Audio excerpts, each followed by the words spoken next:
You want to see something cool? This is at the door to the Safeway. All those who have served in this town over the years. Built by high school students. Deer Lodge, Montana, proud Americans, good patriots. Thank you. Well, here we are pulling in Deer Lodge this morning. It is chilly, 33 degrees, but we don't have frost. I see somebody at the FBO, so maybe we're gonna have fuel, but if not, I've got the fuel bag to take care of that contingency to get us down to Butte. She's looking good. Well, there she is. She fired up exactly as when she's warm. I gave her 3 shots of prime, pulled 4 blades through, give it 1 more shot of prime, turn the mags on. She hit on the first prop. She's all tied down. She's gonna sit there and warm up the oil for about 15-20 minutes. Then we will get going. We got good skies.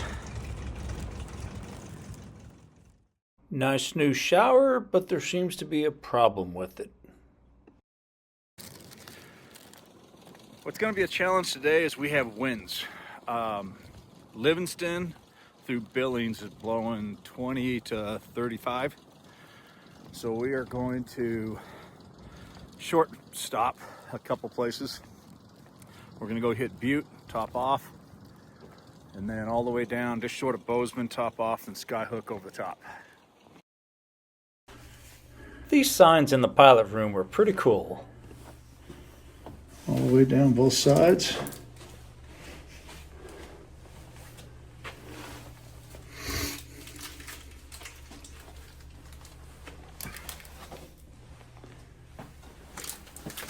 That's cool. Old Howard.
I told you it was going to be windy. That car's smoking me.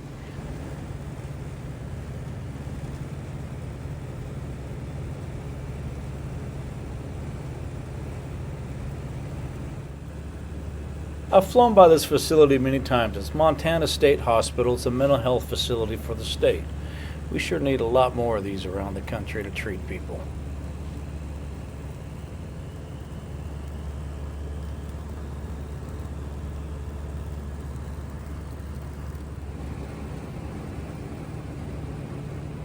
This cool set of wetlands is just to the south of Deer Lodge, and came across, I found this cow moose. When I turned back around, I noticed her boyfriend, the bull, laying there along the side.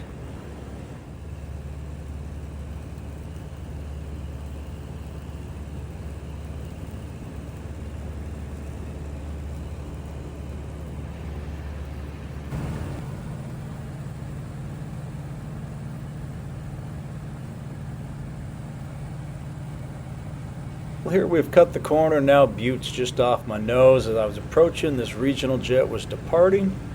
and we'd be down and top off the fuel tank here soon.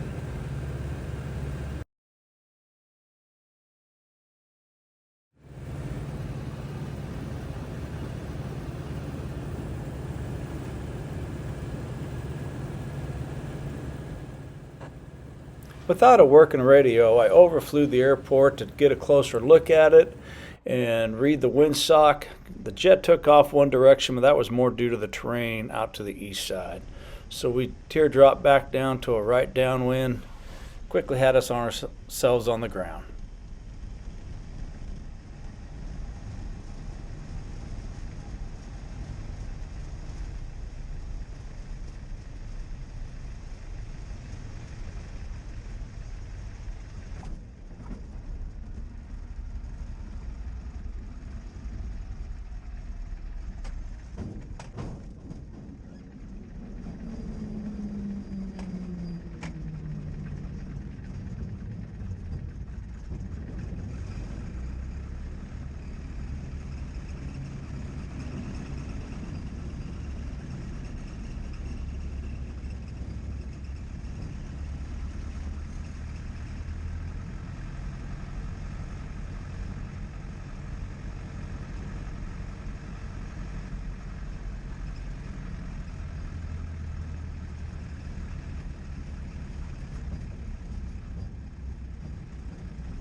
Morning.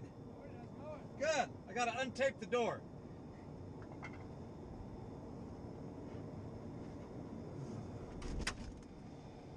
didn't hear you at all. What's that? I didn't hear you at all. I don't have a radio. No electronics at all. We're gonna top it off, please.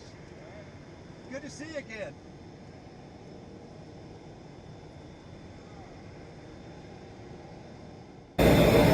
Well, that's one way to piss me off in the morning. I need 6 gallons of gas. This guy's still loading fucking bags. The fuel truck was parked in front of my truck when the manager comes along and goes, no, we need to get the Gulfstream out of here first. It's like, dude, I need 10 minutes. This guy's gonna be fucking 20. Normally Butte Aviation has given me pretty good service. Not so much today. All right, I feel sorry for those guys at Butte. Those workers, they're like, there's nothing worse than having a boss that doesn't trust us. And they were as frustrated about the situation as I was. And he goes, yeah, anytime something big comes into town, the boss has to come out here and run the show. But 99% of the rest of the time, we run the show and it goes just fine. So if you're a boss out there, if you can't hire people you trust to do your job, then don't hire them. So here's what I was looking at with the winds up high. We're talking 30 to 40 on my tail, but also blowing 25 to 35 on the ground. So I'm going to fly a short leg, grab more gas, and go over the top of them.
Coming off of Butte, I checked immediately to the left after takeoff. That was two things. A, get myself over on the hillside and get some uplift from the wind. And two, get out of the way of the center line, because a 65-mile-an-hour Cub can be in the way for a long time. I just flew along the face of the ridge here, coming up to where the highway passes over the, I would call them foothills, east of Butte. Some people would call them mountains and a pass. But there was a little bit of wind blowing through here, so I wanted to make sure I had plenty of altitude. It ended up being a very nice, smooth ride over the top, easy peasy.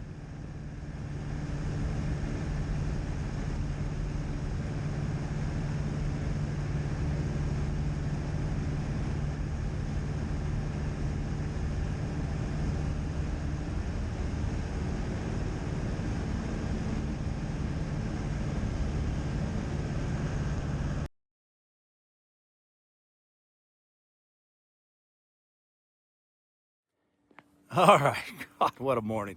So we're at Three Rivers, Montana. It was only a 45-minute flight from Butte, but I don't want to go into Bozeman.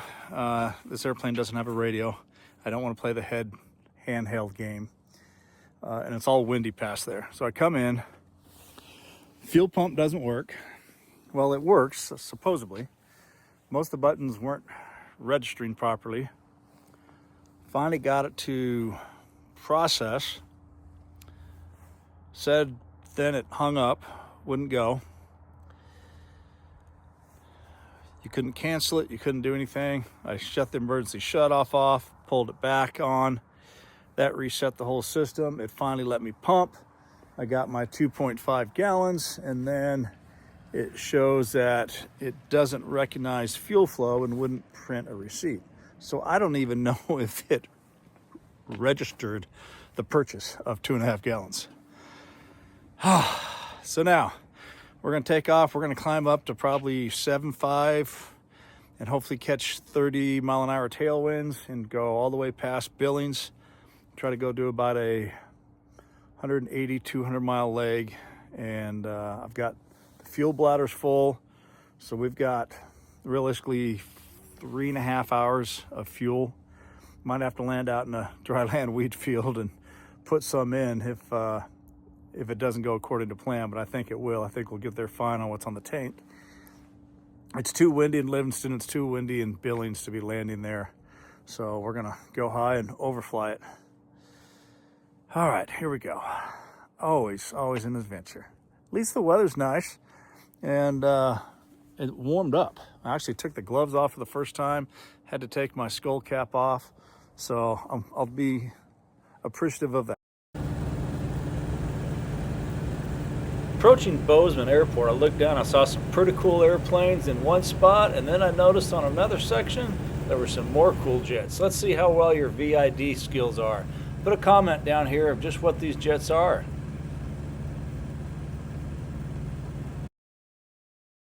Those semis weren't passing me anymore. I was riding a nice tailwind, and it was smooth up here.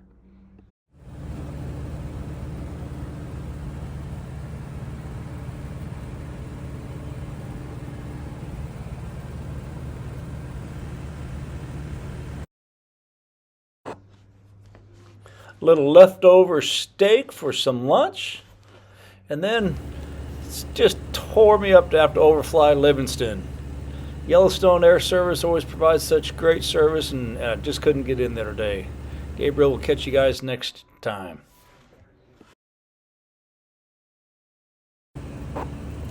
There was a really nice private looking airstrip sitting up on the bluff.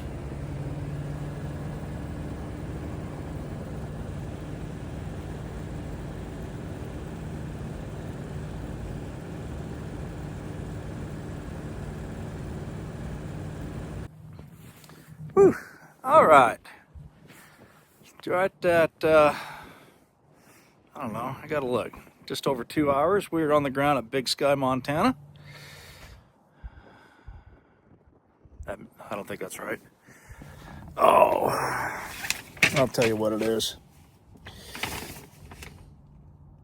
It's Hardin, Montana's the town. The airport is Bighorn County. Up high, riding the tailwind, doing about 105 to 110. So that plan worked out good. Actually, it was quite smooth up there. A few places of some light turbulence. Nothing terrible. Even going out of Bozeman Pass, I figured I might get beat up there, but I really didn't. So airplane's still doing good. So it's a little Continental, so it's leaking oil and burning oil, but that's normal for them. I'm ready to slow down, take a break. We're past the weather. We're past the problem fuel pumps, I hope. So no big rush on this one. I'm gonna just slow down.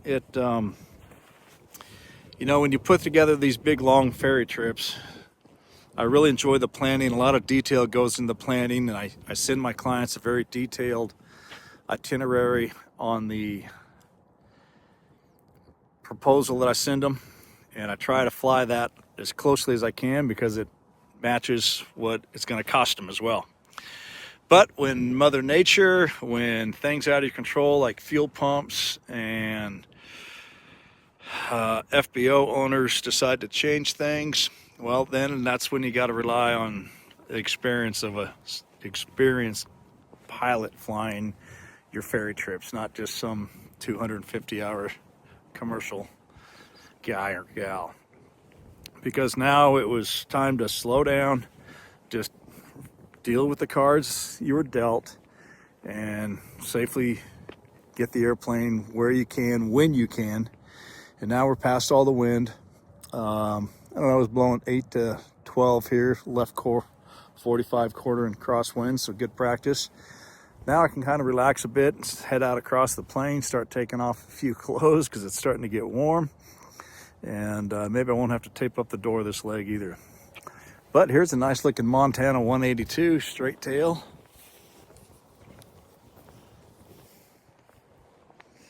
Silver bullet. Still got the stock wing with the VGs added to it though.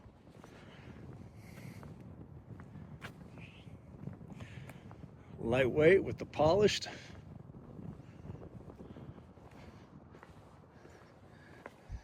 Needs a little TLC maybe on the outside, but hey, the inside looks decent.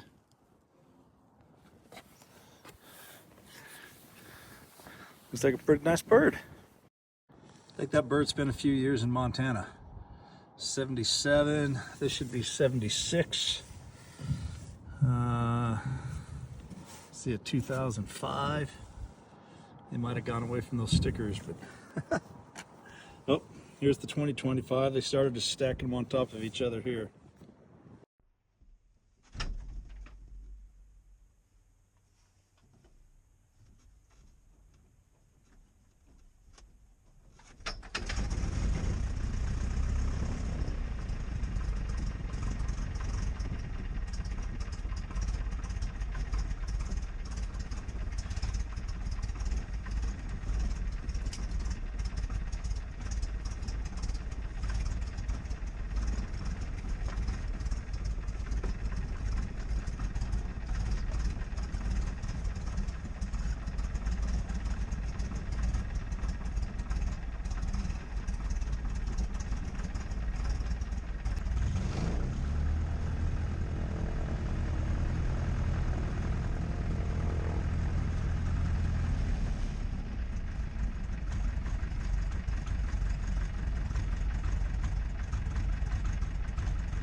Well, I don't know when this combine ended up out there, but it's been a long time since there was anything that you'd be growing out there that would need to run through a combine.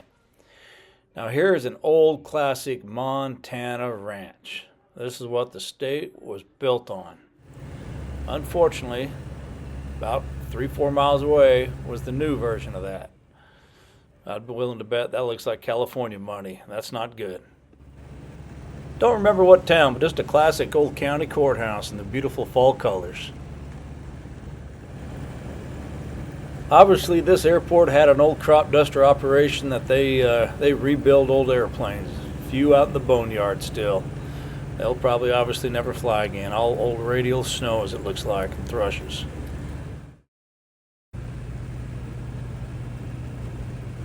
Came across something I haven't seen in a long time. Digging sugar beets. My family used to grow sugar beets in the 70s and early 80s. Looks like a little better weather than what we were used to a lot of times. There's the chopper topping them, the digger at the other end. Then I came across this field with deer. There were 3 hunting stands, and each stand had somewhere between 2 to 5 deer standing out in front of them. Obviously, the farmers and ranchers were still out farming and ranching because they weren't shooting the deer standing right in front of their hunting stands.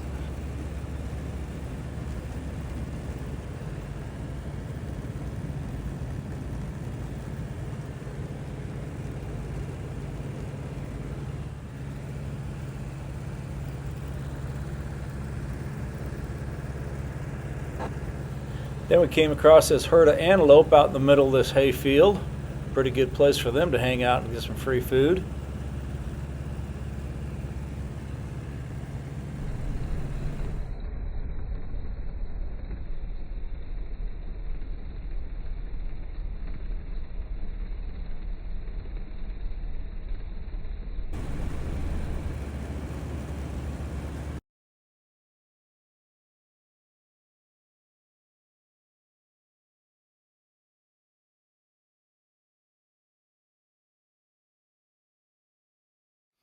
All right, last fuel stop of the day. We're at Miles City, Montana. It was an hour and a half up here from wherever the last one was. I can't even remember. Cool place. Love this old hangar here. We've got a hotel in Baker, Montana waiting for us and ready to go. The nice thing is it warmed up. The gloves are off, the skull cap's off, the jacket's off, the tape's off the doors. It finally has got comfortable in the airplane. So let's get one more leg. We'll be right on the North Dakota border. It was a beautiful day, and I found quite a few boats out on the Yellowstone River fishing and enjoying it.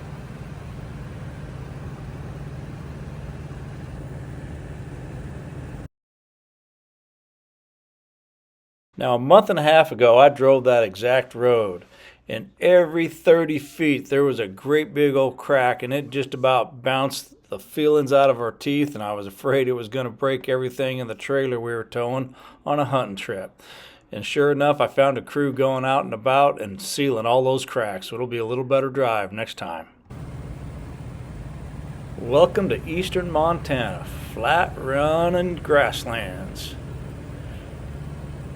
Doesn't mean there's nothing out here though. A lot of some cool cattle ranches. Found this cool gun club, but then there's a motorcycle track right below it, so I guess they coordinate on who's going to run and who's going to shoot.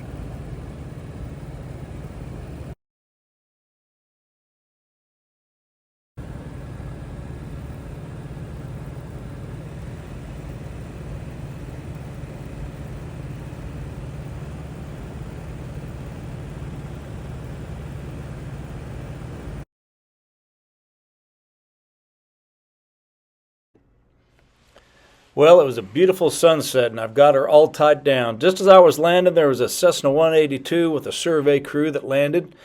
We shared the courtesy car. I took him into probably the best place in town to eat and over to the hotel later, and then we all launched the next morning. Well, I hope everybody enjoyed this third day of our run from the San Juan Islands of Washington to Crestview, Florida in this 65 horsepower J3. Jughead's out. We'll catch you on the next one.